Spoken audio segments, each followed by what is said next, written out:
Je me doute laquelle. La place Plumereau, Vincent. Effectivement, l'une des plus belles places de France, ou en tous les cas, la plus conviviale de France, d'après un célèbre guide touristique. Vous le voyez autour de moi. Il y a des bars et on en compte dans le quartier pas moins de 150. Un quartier qui a beaucoup changé et c'est Martine qui nous en parle. Bonjour Martine. Bonjour Elena. Alors vous habitez ici depuis 1972. On va parler de l'architecture de cette place, mais d'abord, est-ce qu'elle a beaucoup évolué depuis ? Oui, elle a beaucoup changé. Moi, quand je suis arrivée y habiter, c'était un parking. Ici, on avait un immense parking. Et puis, toute cette place est devenue secteur sauvegardé. Et le parking a été supprimé, bien entendu. Et les bâtiments tout autour ont été restaurés de façon extraordinaire. De magnifiques bâtiments, notamment ces maisons à pans de bois qui sont derrière nous, qui datent de quelle époque ? On a des demeures qui vont du 15e au 17e. On a aussi quelques très beaux bâtiments du 18e. Alors on a derrière nous une maison toute noire. Ça peut nous surprendre. Or, c'est l'ardoise de la région avec lesquelles on construisait de nombreuses maisons. Mais oui, c'est une maison. On en a beaucoup dans le quartier, dont les parois sont faites en ardoise fine, comme on dit, et qui est décorée avec une grande quantité de sculptures de bois. Alors, notamment des sculptures à évocation religieuse, puisqu'on y voit la Vierge, Joseph et l'enfant. Voilà, exactement. Et cette rue s'appelle la rue du Change. Elle permet d'aller jusqu'à la basilique Saint-Martin. Et on voit également des pèlerins avec leurs besaces, avec lesquels ils changeaient leur argent. Alors vous habitez ici depuis 1972, vous contribuez grâce à votre association à la restauration, préservation du patrimoine.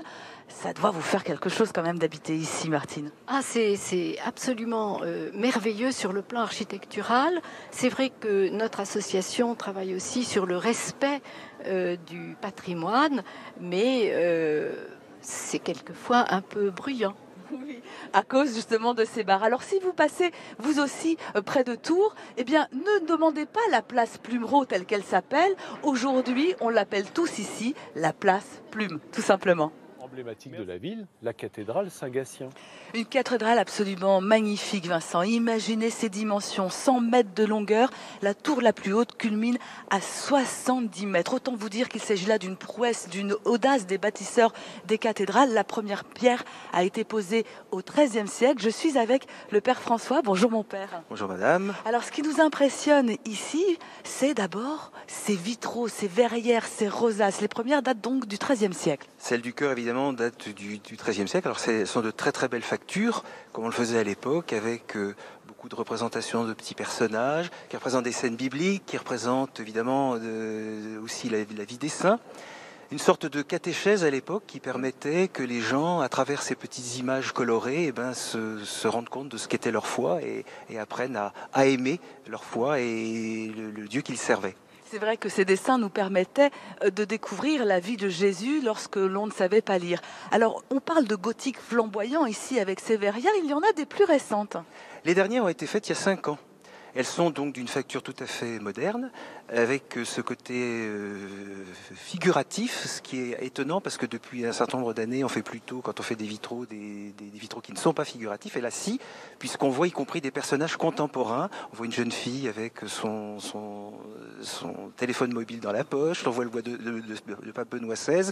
Enfin, voilà, c'est aussi une manière de dire qu'aujourd'hui encore, le peuple de Dieu, c'est le peuple d'aujourd'hui. Alors, est-ce que vous avez un endroit préféré ici, ou pour vous recueillir, ou pour accueillir les fidèles ? C'est ici.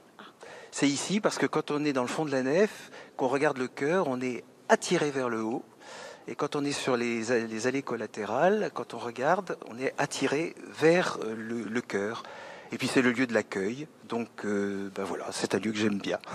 Le lieu de l'accueil, cette cathédrale, elle accueille des milliers de visiteurs chaque année qui viennent du monde entier.